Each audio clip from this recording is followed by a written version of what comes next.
in now. So yeah, thanks very much for joining the Hull Alumni Association AGM. It's been about 2 years since we've had an AGM, with COVID sort of disrupting our activities a little bit. So today's going to be a sort of an AGM that covers not just 1 year, but sort of 2 years worth of activities. I'm delighted to say that we're going to be joined by Sir Paul Grant tonight, who'll be delivering the report to the Alumni Association. And following on from Sir Paul's report, we're also going to be speaking to one of our alumni, Jeremy Trevathan, who has been instrumental in helping us set up a groundbreaking new scholarship. And we've also been joined by Eva Sousa and Matthew Murphy, two current students who are in the eBridge mentoring scheme. So they've been benefiting from alumni mentors. And they're going to tell us a little bit about what the mentoring scheme, the impact it's had on them, and how they've enjoyed working with our alumni. But first off, we're going to get down to business, and we're going to speak to Sir Paul Grant. Sir Paul, thank you very much for joining us this evening. We're delighted that Sir Paul is the president of the Hull Alumni Association. He was head teacher at Robert Clack Comprehensive School and previously taught in schools in Australia, the USA and the north of England.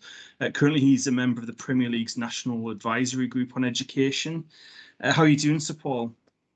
Yeah, first of all, great to be here, and good evening to everybody, and good evening to you, David. Yeah, in terms of a Premier League perspective, we've slowly been opening up all the academies now. It's my role to regulate national standards across all the Premier League clubs, and because of COVID, access has been very, very limited. So like everybody else, we've been sort of assessing things online rather than actually have meetings at the club. But the good news is, in the last 6 months, is that Premier League clubs now have sort of opened up for business. So we're back in the clubs now as Premier League education advisors, making sure the standards are appropriate for the boys who are coming out of school, and making sure there's best practice being observed by the staff at the Premier League clubs. And in fact, you know, it's good timing for the question, because tomorrow I'm on my second visit to Chelsea Football Club, who are a beacon of excellence. So I'll be visiting there tomorrow to get a up-to-date report, if you like, of how things have gone over the last 6 months. Sounds good. I mean, obviously, education has been hit across the board over the last 2 years, the schools closing, and I suppose that's the same in the Premier League. There's been maybe an impact that's going to go on even into the future. Absolutely. I mean, look, I know we've got the main event of the evening to come, but yeah, look, it's the same issues for the boys who are attached to football, as you would suspect. And yeah, the same things have happened, where perhaps the school has had real challenging circumstances to deal with. You know, it's been difficult to make the progress, as is always the case. And if you're a footballer in that particular school, then your grades are going to reflect that. On the other hand, you've got boys in other schools where, you know, they've perhaps got more resources to get through the type of crisis that COVID represented. So yeah, it's the mixed picture across education is reflected across the Premier League education world as well. Okay, well, I think what we'll do now is we'll move into the main event, Sir Paul. So Paul's going to give a report that covers, it's going to start off with some dry statistics and then move into some of the more sort of interesting details of our events and communications and the volunteering and some of the work that's been going on with the Alumni Association. I'm just going to open up the presentation now, just hopefully to give people something interesting to look at. Not that you're not interesting, Sir Paul, but something... Very witty, David. A great way to start the evening by completely undermining my confidence before I make a presentation. Great tactic, David. Fantastic. Sorry about that. Supportive. Really supportive. Can everybody see the presentation? Is that visible to everybody? Yep, that's good. Great. Okay, so Paul, I'll hand over to you now. Okay, so thanks very much, David. And welcome to everybody, colleagues and fellow alumni and other guests. We'd like to start our AGM and our Hull Alumni Association report by, as David referred to before, by looking at some dry statistics, some very important statistics. We want to try and get that out of the way before we look in more detail at some of the more interesting and engaging activities that we've seen throughout the year. So I'll start by looking at the Hull Alumni Association in numbers, how many alumni we're in contact with, how many are engaging with us and offering to help, and that type of detail. So I think you can see on the slide there, I'm not going to read to that, but you can see that we have a network of over 100,000 people, which is fantastic that we can contact.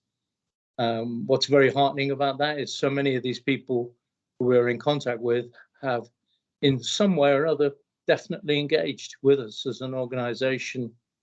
Over 68,000 have a warmth indicator, which means that they're making a donation or offering to volunteer, or it might be something as a smaller scale, such as opening an email and clicking on a link. What it does mean profoundly is that there's an interest in an ongoing relationship with the University of Hull. So next slide there is on communications. Again, another post with a lot of numbers, which I'll let you look at yourself. The most important thing to draw out here, though, is the sheer number of visits in the last year. The most popular stories on the blog were the nostalgia pieces that we produced, but also a story about the LGBTQ+ scholarship, which we'll be hearing more about later when we speak to Jeremy.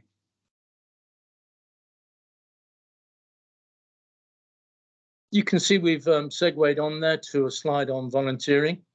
Volunteering, of course, is a key way in which the alumni contribute to life at the university, and is also to the ongoing program of the Hull Alumni Association. The key figure here is that almost 4% of our contactable alumni community have made an offer of volunteering. This might be to provide an interview, speak to students, be a mentor, or speak at an event. This is a remarkable number and reflects very well on the warmth of our community. As ever, we continue to work with staff across the university to find the most effective ways to make use of these potential volunteers.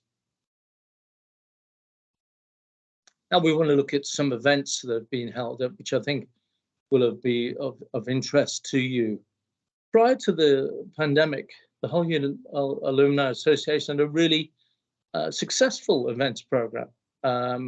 A record of being gifted great venues in London by alumni, bringing back big name alumni to campus, and getting large numbers of alumni together for networking in Malaysia, Hong Kong, Singapore, London, and at home in Hull.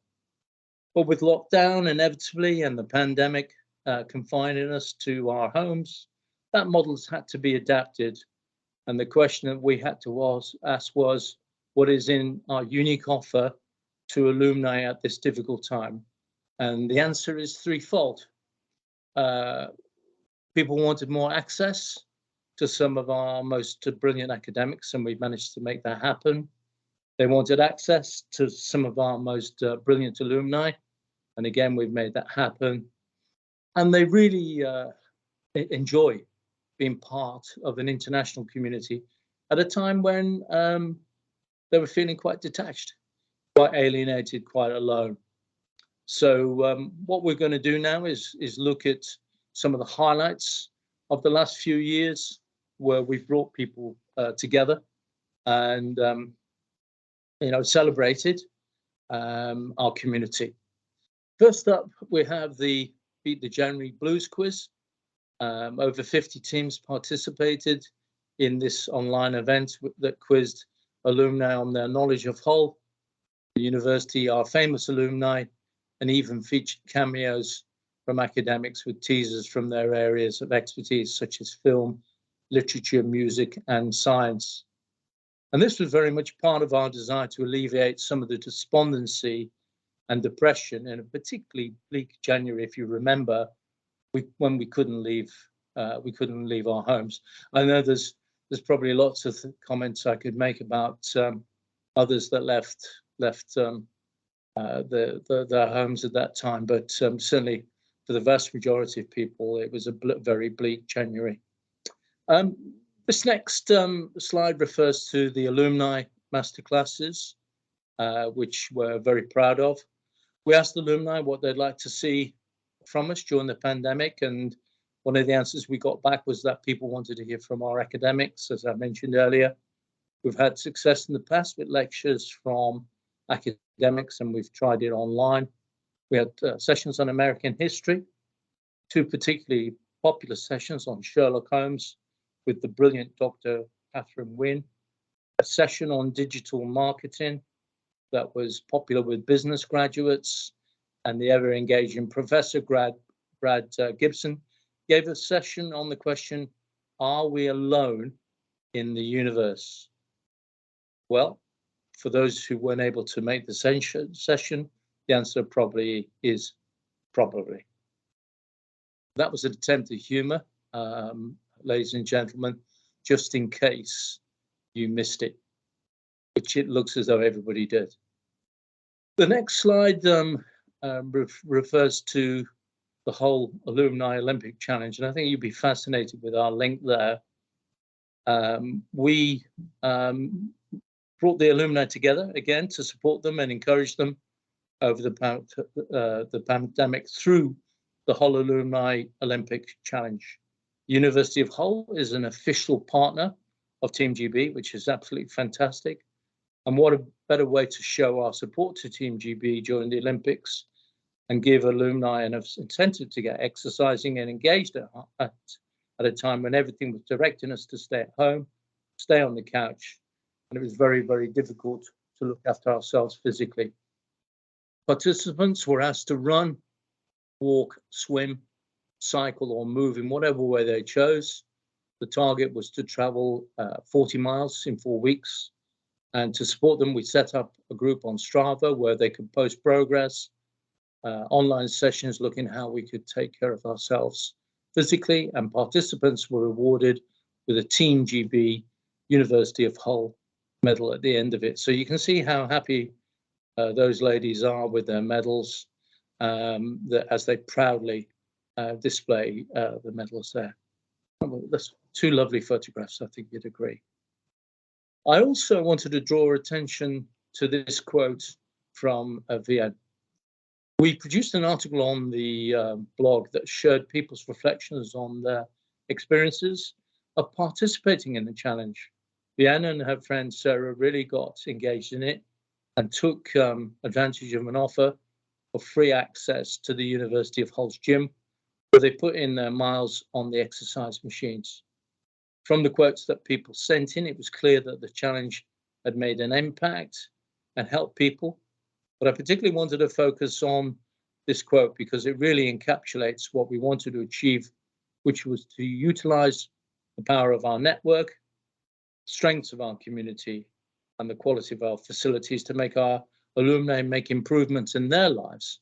I think you'd agree this quote really highlights how we've done that without sounding too self-congratulatory. I think it's a pretty good quotation. Another of our series of events has been the Entrepreneur Network, which was really a vehicle for allowing highly successful alumni to come back, share their professional knowledge and skills in a particular way that alumni could then take away with them and apply to their own lives. The idea is that we'd have practical talks and workshops that would give event attendees something that would help them either in their career or their personal lives. So far in this series, we've had some exceptional speakers. One of the UK's top young ethical investors was joined by social entrepreneur and actress Dr. Pearl Jarrett to talk about the power of making change and delivering change through entrepreneurialism.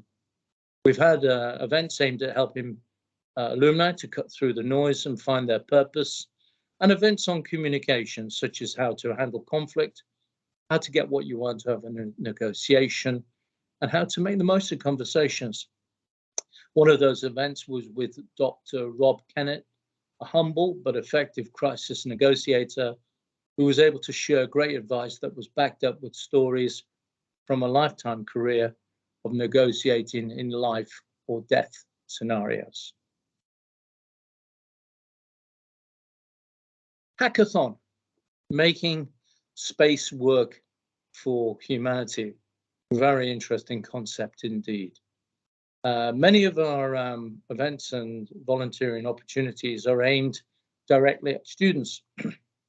We've developed great links with academics over the years, particularly in the Faculty of Business, Law and Politics, where some alumni talks are actually now scheduled into the curriculum. The power of alumni stories, bringing back direct professional experiences, students hoping to follow in the footsteps of Hull graduates. Of course, that cannot be overstated.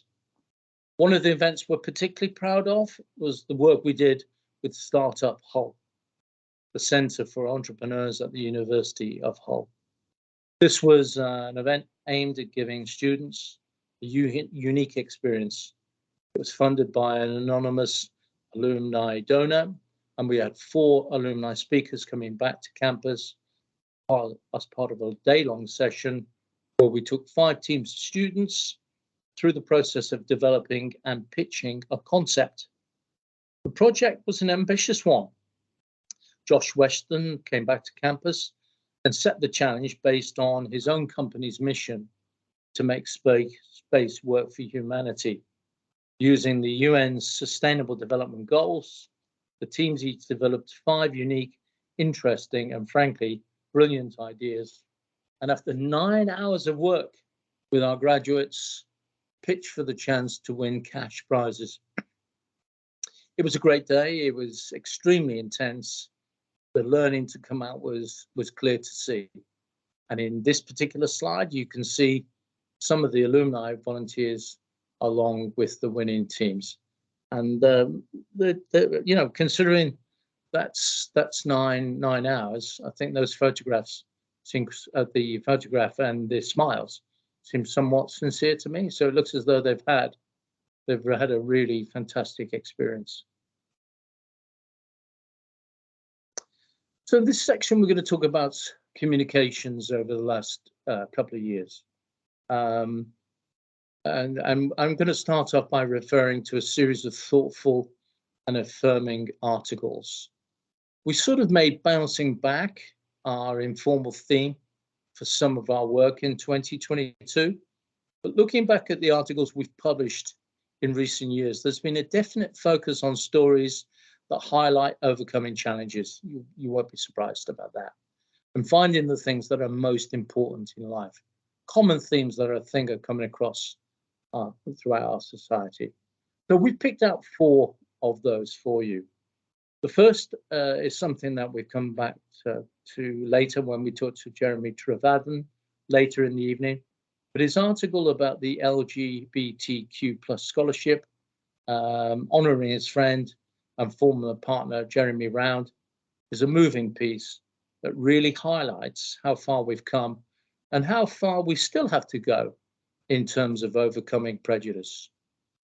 Kai Newton is a young biomedical sciences graduate who was interviewed on Breakfast TV by Susanna Reid and Piers Morgan. We caught up with him after that interview because his story was so good. He had overcome challenges, he'd made personal sacrifices in aid of others. So we see him as a true inspiration, a great model of the impact Hull alumni can make. John T. Warneken is someone with a great story to tell. After suffering a debilitating accident that put an end to his dreams, his life changed. but he hasn't stopped pushing himself to the limit, putting himself in extreme circumstances and seeing what he's able to achieve. He is also an advocate for extreme sports in the Paralympics. And after this article, we invited Jonty back to campus for our first in-person Inspired in Hull for over 2 years.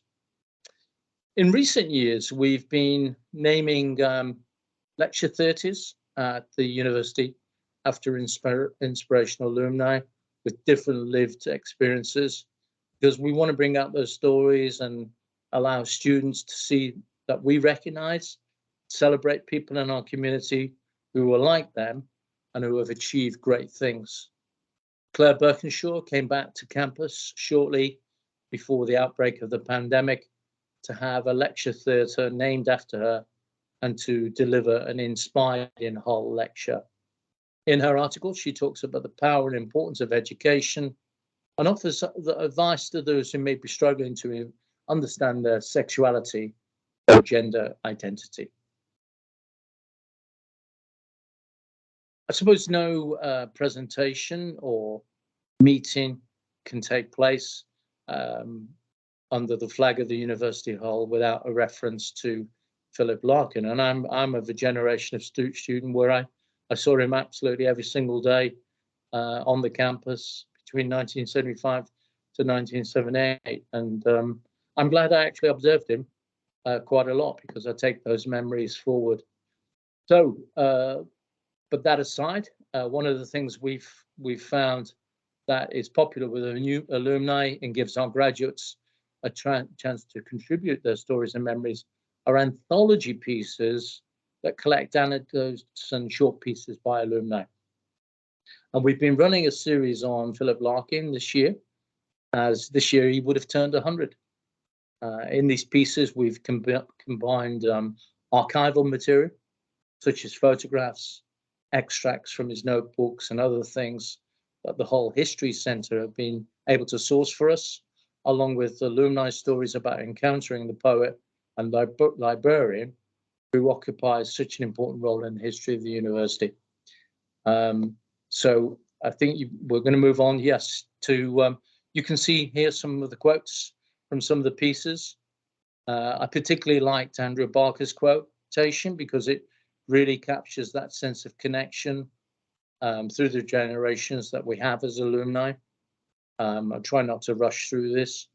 I also like Rosemary Cahn's story because it was one of the closest we got to a genuine family connection to Larkin. And then there's Keris's quote, really captures what this series is about, brief encounters on the fringes of the lives of a literary giant. So I know that this is a little bit of a whistle-stop tour, but I do hope you enjoy looking at those quotations in some detail at your leisure.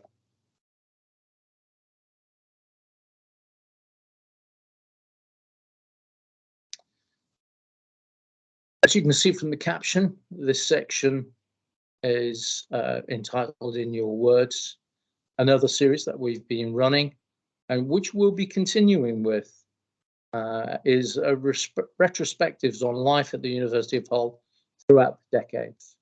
So far, we've done the 50s, 60s, and 70s. And what we'd like to do with your help is to do the 80s and the 90s. On the slide, you can see some quotes that we've pulled out. There we go. You can see some quotes that we've pulled out that I think are representative of some of the stories coming through. People remember their friends, their accommodation, leaving home and becoming independent for the first time. I particularly liked Anne's story because it shows that life at the University of Hull was always about bringing people together from different backgrounds, with diversity in mind and recognizing the importance of those encounters. So I hope you enjoy reading those. And as I say, we'd like to collect more of that as we go along.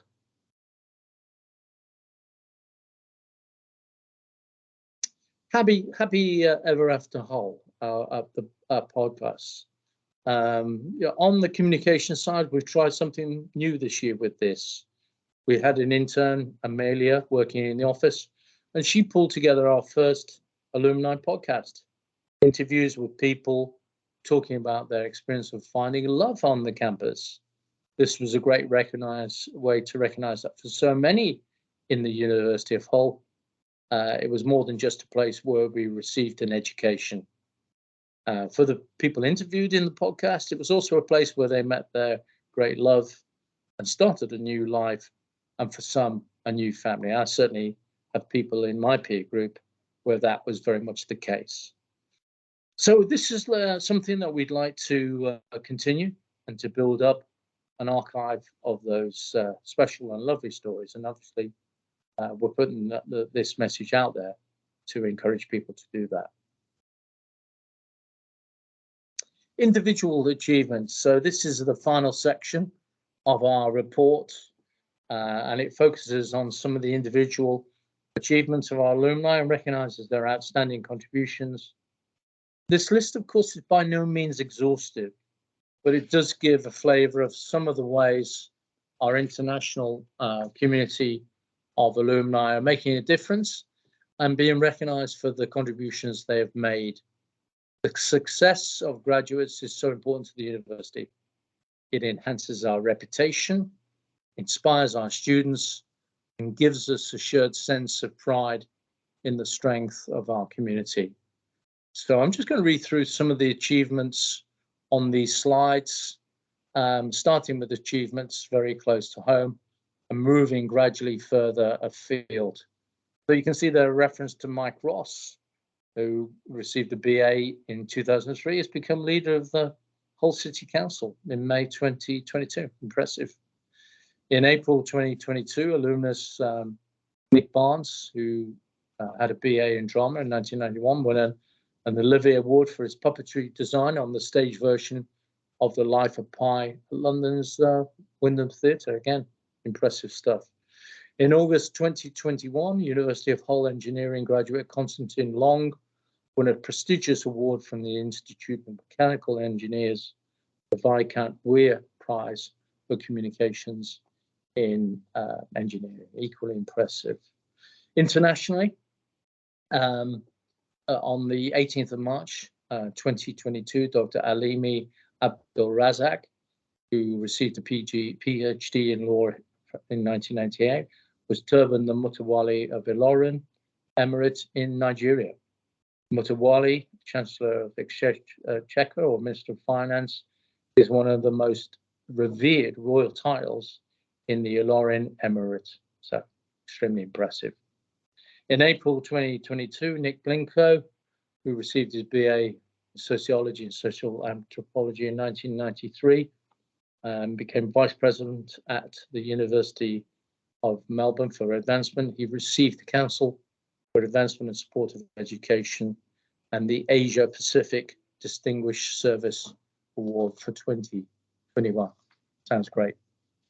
In March 2020, Mama Fatima Singete, who studied law between 1997 to 1990, was appointed as the UN Special Rapporteur on sale and sexual exploitation of children by the UN Human Rights Council in March 2020. Again, very impressive. Sarah Gilbert, who probably you'll have come across from her work on the COVID vaccine. She was a regular appearer on the TV during that period of time. She's heavily associated with Oxford University as well, but she actually got a PhD in biochemistry in 1987 from the University of Hull, and she was awarded a Damehood for services to science and to public health in COVID-19 vaccine development. Darren Henley, who graduated with a BA in 1994, has been awarded a CBE for his services to the arts. Again, very impressive outcome. Robert Noble, who got a BA in Drama and English 1987, has been awarded an OBE for services to the performing arts. Congratulations to Robert. And this is an impressive bit of work for the alumni office to actually find through the mass ranks an honorary graduate. Very impressive sleuthing by the team there, and we gave out an honorary degree to Ian Rankin, and he delivered for us with a knighthood this year. So well done to the team for getting the hearse to run on Ian Rankin. That's somebody used some good judgment there, and his knighthood was for services to literature and to charity. And Bernadette Kennedy, last but by no means least, received a BA in English Language and Literature in 1985, has been awarded a damehood for services to government. So, ladies and gentlemen, colleagues, fellow alumni and guests, that completes my report, which I've been asked to deliver on behalf of the Alumni Association. It is at this stage now where traditionally we offer opportunities for questions. Those questions will not just be answered by myself, but will be taken up by members. The answers to them will be taken up by the alumni team. But if we don't have any questions, then I'm more than happy to hand over to David to carry on with the rest of today's events. Thank you very much, Sir Paul. That was a really great presentation, really well read. And I know I said before at the beginning that we wanted something that's visually interesting for people to look at. Not everyone could have delivered a presentation that well, but you pulled it off, Sir Paul. Very impressed. Thank you. As Sir Paul said, we are open to questions. If anyone has anything they'd like to ask about the activities that we've had over the last few years, or our plans going forward, or anything at all, please do let us know. You can either write that in the chat, put your hand up, or just speak now. If not, we will be making the full report available very soon. We'll be putting that online, and we'll send out a link so you can access that. And obviously, we'll be putting this meeting online as well for people to watch again at the leisure, or pick through and maybe come back to us later on. So thank you once again, Sir Paul. That was great, and it was really good to look back over the last 2 years of activities and see what we've done and the impact that we've made. Next up, I want to introduce Jeremy Trevathan. Jeremy's a managing director at Pan Macmillan, working in the publishing industry.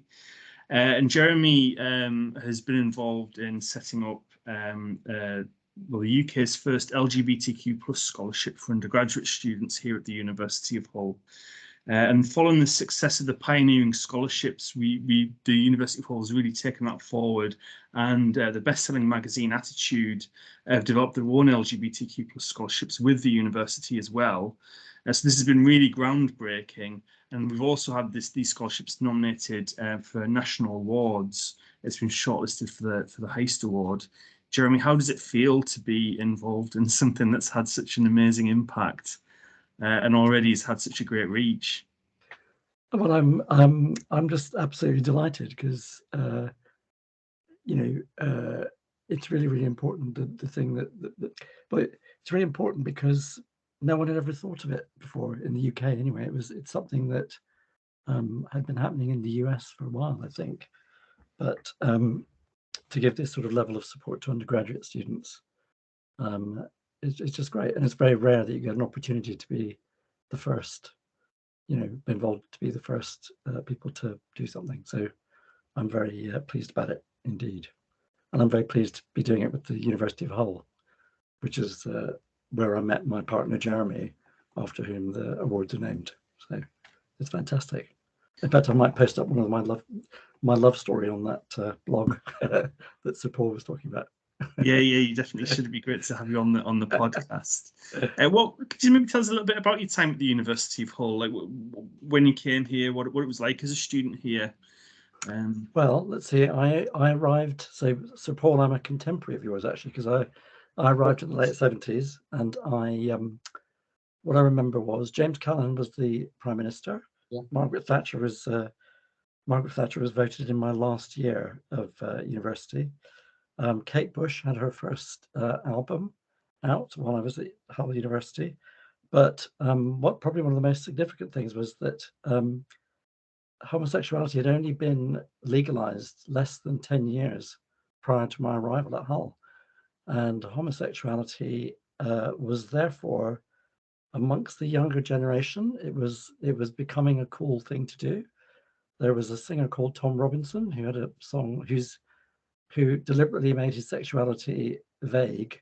I think he was actually straight, but he had a song called Sing If You're Glad to Be Gay, which hordes of straight young men with mullet hair do's used to sing in the Union Bar, actually, bizarrely. So it was very cool to be in one of them. Yeah, exactly right, exactly. Yeah.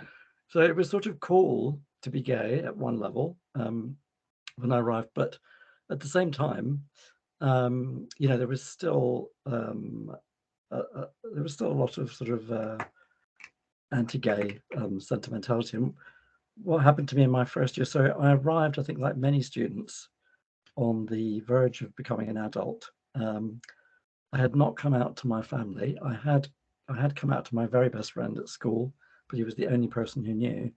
And I arrived at Hull and sort of decided in my first term to take the plunge and come out. And I joined what was then called the Gay Soc, or Gay Society. And I started to socialize with gay friends and everything.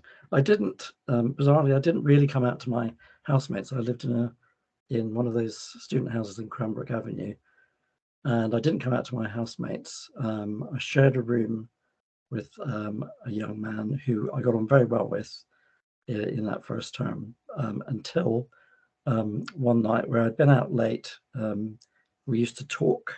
We shared the room, so we used to talk when you turn the lights out, and basically he was teasing me about having been out the night before and not come back, and was teasing me about the girls that I'd been with and everything. So I suddenly thought, well, we know each other well enough now to do this. And so I came out to him in the dark with the lights out, and he didn't take it well, and basically completely flared up and essentially beat me up in the house. And he a furore happened in the house. We had a sort of meeting the next day amongst the members of the house. I had assumed that from what everyone was saying that it would be deemed that my roommate was the problem, not me. But actually they took a vote, and they decided that I was the problem and that I needed to move out. Luckily, the university authorities were amazing. So I had to move out within a day. It was very scary for me because it was the first time I'd sort of publicly, so I'd made gay friends in the Gay Soc, but it was the first time I'd started to sort of just be gay with everyone, and it wasn't a great time. I felt incredibly isolated. My family didn't know, obviously. The university were amazing. They found me a room in what was then called Lowton Hall, which I think is now gone. But I got a room that a third year student would get. So I got a room on my own in a really nice place, and just picked myself up and started again. And so the reason I just tell that story is because I'm not sure. I think things have changed hugely over the years, obviously, but I have a feeling that the first year for students, it's a really, really exciting time. And it's a great time to come to university, but there will be some students who have problems, and LGBTQ plus students have particular problems. And, that was my experience back then. But everything else about university was fantastic. I did politics and philosophy. Philip Norton was my tutor, who's now Lord Norton of Louth. I'm very eminent. I had lunch with him the other day. He looks almost exactly the same as he did back then, which is extraordinary. And he and I used to have fantastic rows because I was very left-wing and he was obviously staunchly conservative. But I loved it. But I did have a tough time in that first term. Jeremy, I remember reading the article that you wrote for the alumni blog at the time, and when you told that story, and feeling really shocked, not just at the attack that you had to suffer, but at the fact that then a group of people decided not that the person who was violent was the problem, but that you were the problem. I couldn't and still can't believe it. It was a real lack of it was just a real lack of knowledge on the part. I mean, all of them were actually supportive of me, including one of my fellow housemates was the son of a psychologist who said that his mum treated lots of gay people, and that he knew that there was nothing different about being gay, etc., etc. But it was just a lack of when I say lack of knowledge, it was ignorance, but I mean that not in the horrible way, but just they had to learn. People have to learn, and they over the years. I don't think that sort of thing would necessarily happen, or at least I think there would be much more of a debate, because there wasn't really even much of a debate in the house. And it was a bit weird because I sat there while they debated whether I was the problem or this chap Mark, I think was the problem. It was odd. It was very, as I say, it was very isolating and very scary, but also a little bit, good toughening up for some experiences later on in my life. But I'd really like to make sure that people don't. Well, one of the reasons I helped work on the scholarships is that I would really like to help anyone who's in any sort of similar circumstance to that as a result of their sexuality or their whether their gender issues or whatever, if they end up feeling isolated and some money, a little bit of money helps them feel that they're not alone. That for me is probably the biggest thing about the scholarship. Even if they don't get the scholarship themselves, the fact that there is one says something. It's really important. I think when I read that story and I thought, wow, we've come a long way, but then I thought, well, but have we come far enough? And and obviously there is still a need for this scholarship, for people to feel that sense of they're not alone. There is solidarity, and there's recourse to funds if they do need them. The first scholarships have been awarded. Jeremy, how do you feel about the impact that they're making, the people that are being helped? Well, I was delighted to be invited to help sort of adjudicate and look over the entries and everything. First of all, I was really surprised at how many people wanted money to get wetsuits, because I don't think we had a marine biology department back in the days when I was there. So I found that sort of tickled me a little bit. But also I was shocked at how many. There was a lot of people who entered, and there were a lot of people who really, really deserved that support. And so I was sort of sad that we couldn't do more. But I'm delighted about the impact. I saw the I can't remember the name of the young chap, one of the recipients who appeared on the Look North TV piece about it, and I was really, really, really delighted to hear him talk about the impact for him, because it was exactly what I was hoping it would be. It's not so much. I don't think it's so much the amount of money. It's just really the fact of institutionally there being some acknowledgement of possible isolation and anxiety around issues like this. So it's great.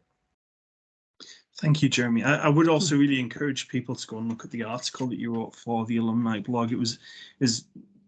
I think it's one of the best pieces we've published on the blog, and certainly I found it very moving. It was also because the scholarship was named after your friend and partner, Jeremy Pound. Yeah. Who seems like a really remarkable guy.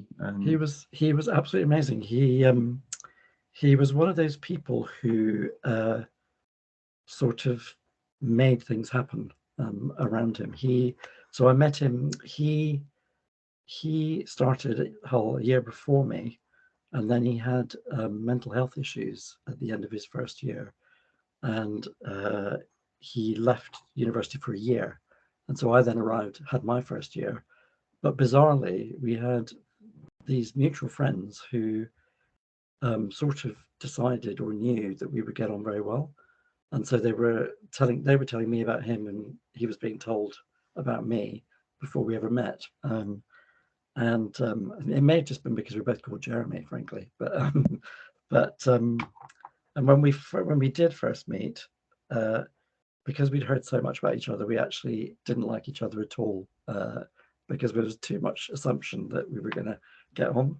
And then, frankly, one night we sort of got drunk, fell into bed, and the rest went on. He then went on. He was extraordinary because he did things like, so at Hull, he was doing English and theology. But to give you an example of when I said he sort of made things happen, in the final year at Hull, he managed to get a grant from Lincolnshire and Humberside Arts to make a film. He got a grant of something like £6,000 or £7,000 to make a film that he then persuaded the drama department at Hull to lend him all the equipment. The entire, virtually the entire drama student cohort appeared in the film, and then the film got shown all around sort of Lincolnshire and Humberside Arts places around the area. And he wrote the script, he directed it, he did all that sort of stuff. And then we left university, and then bizarrely, well, not bizarrely, he didn't know what he wanted to do, so he joined a poetry group in Oxford, where we were then living. The poetry group became very famous and quite influential, called the Old Fire Station Poetry Group. One of them, a chap called Martin Crucifix, who's quite a famous poet, after Jeremy's death, wrote a poem about Jeremy, which became quite famous.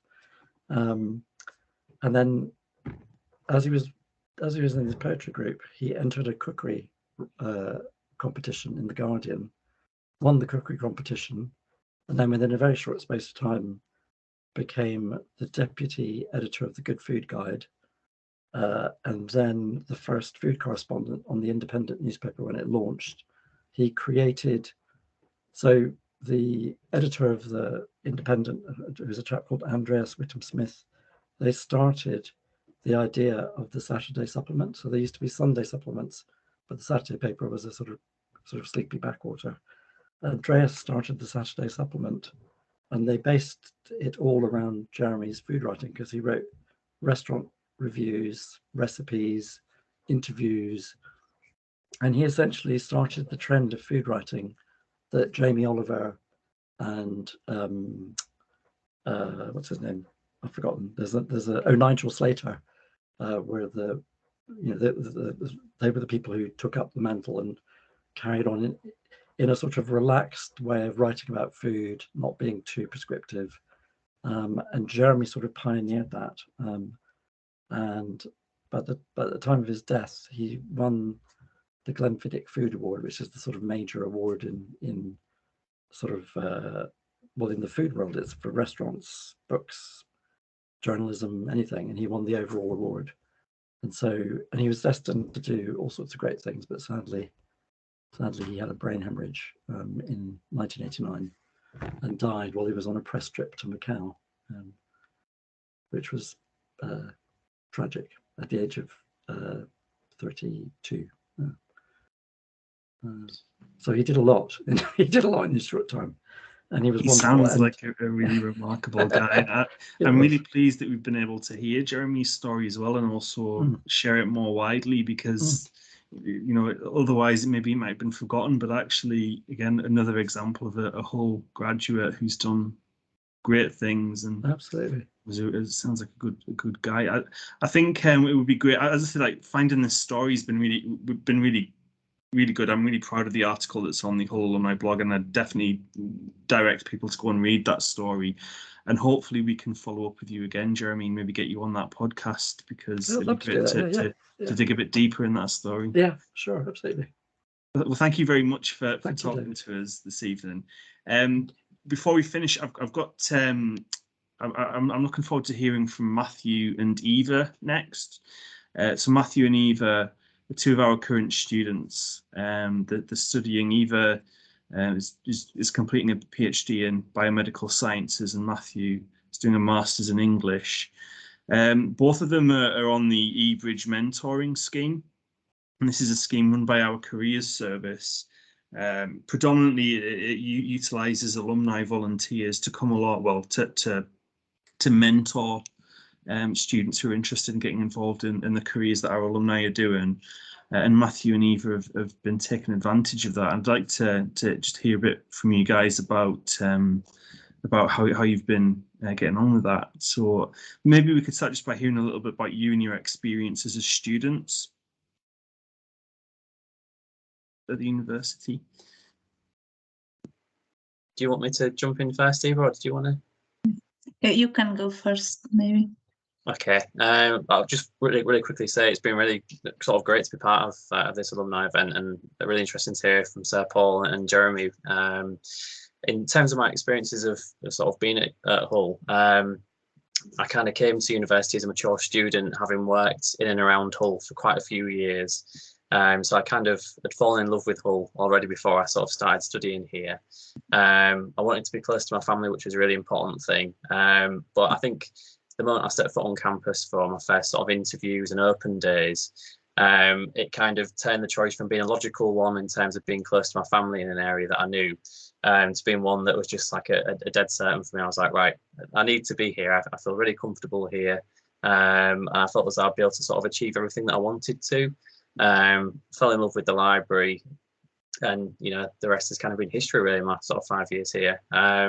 Initially came to study teaching, and after a really sort of good first year doing the subjects, I kind of thought to myself, I might only be here once. You know, what am I really passionate about? What is my goal in life? And it was English and creative writing, and I took the opportunity and kind of hopped degrees and changed career path, and that's why the mentoring has been so helpful in sort of accessing professionals from that industry. And yeah, just haven't looked back. They're still trying to get rid of me, but I'm doing my masters at the moment, and maybe in a few years' time, once I've saved up a bit of money, I might be able to do a PhD. But yeah, that's my experience in a nutshell. I'm also a mature student.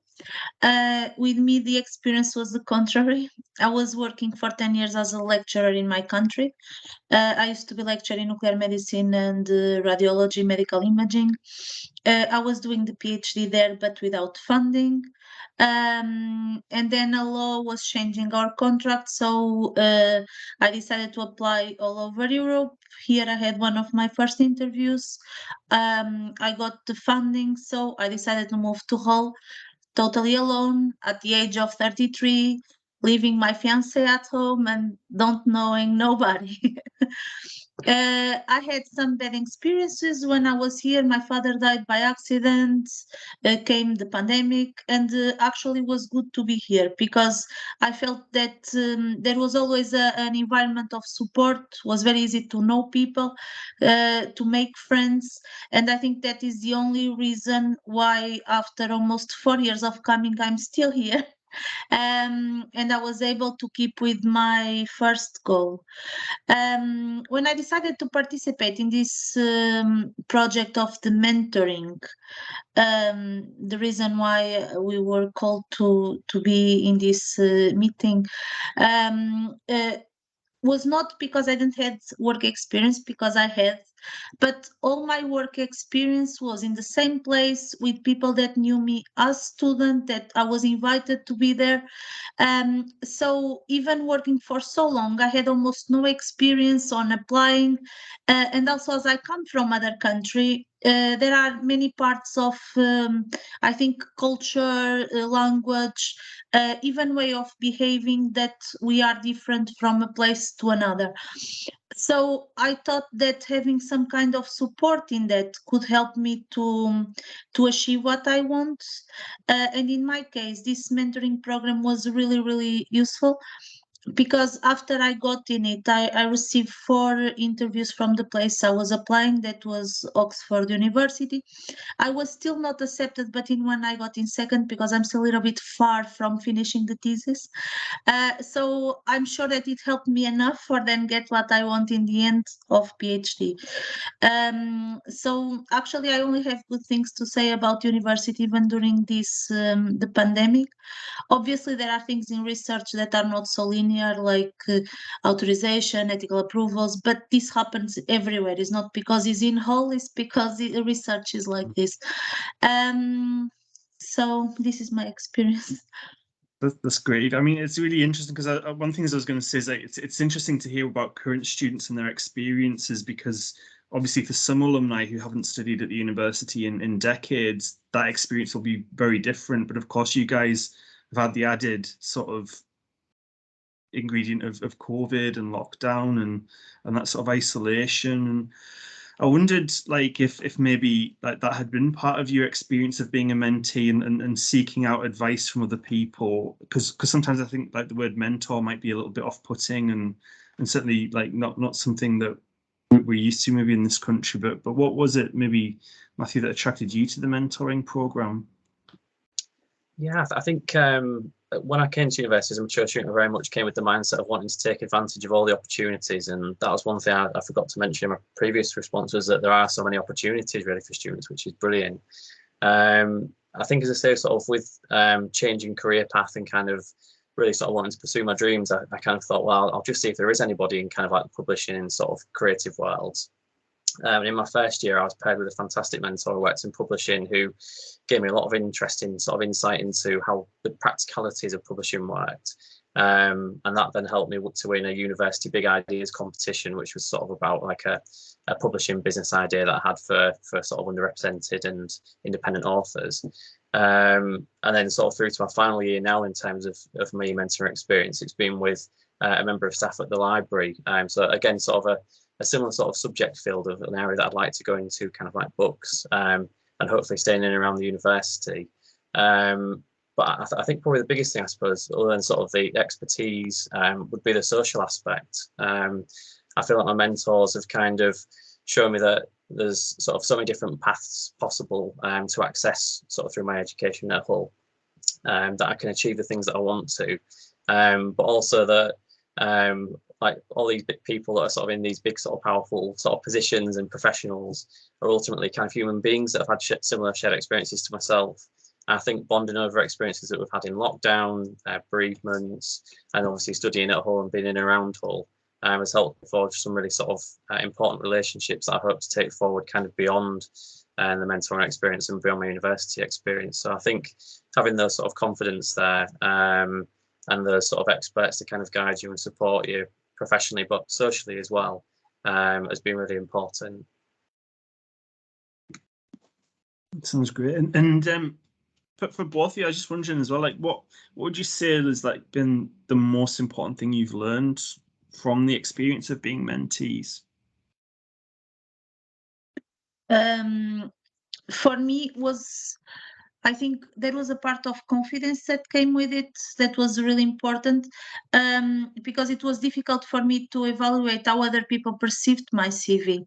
I had done a lot of things, but because I was always in the same place, I had not I didn't knew how it would be perceived by industry or by people in other countries, and that was a great thing because it understood me to what I should apply, how I should apply, why I was receiving the answers that I was receiving. So I think it had a great impact. I was very lucky also in my mentor because I think he was absolutely great with me. But I really gained a lot in understanding how to organize, how to behave in an interview, what was I doing wrong, all these kind of things that I think were very, very, very valuable. I suppose just jumping on the back of what Ava said, I think for me it was really sort of all the sort of professions I've worked in the past have kind of been sort of quite small networks, kind of all like in one place. And I think having access to so many different alumni across the country and I suppose across the world even, it's sort of taught me the value of sort of networking connections on how to develop that and develop your own individual sort of network. And it's kind of taken me from someone who I think beforehand was sort of quite shy and quite insular, I suppose, about how I believed I would need to take my next steps forward in my career, to being someone that's now sort of quite happy to ask for advice, to make connections and to kind of put my best foot forward in sort of trying to sort of pick people's brains and not really being afraid of sort of doing that. So I think that's probably my biggest takeaway. Sounds great. It sounds like you've both like really benefited from the program. So I suppose my next question is, in the future, when you become graduates and you become successful in your careers, do you think you would want to become mentors yourself? That's something you might get a lot out of.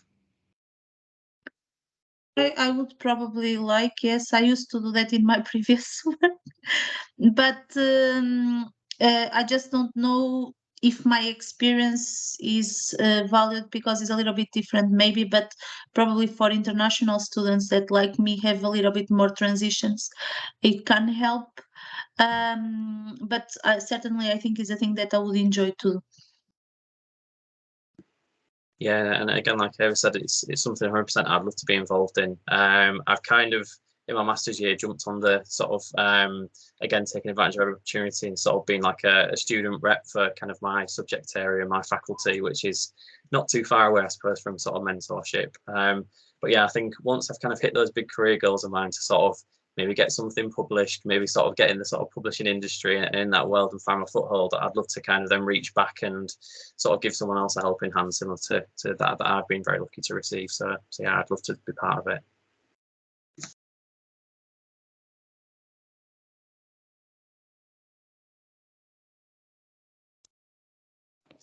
it. Thanks very much, guys. I think on that note, because also my family are all returning home as well, it might be a good time to end. Jeremy, I noticed you've got your hand up. Do you want to just come in? I just want to say, how do I become a mentor?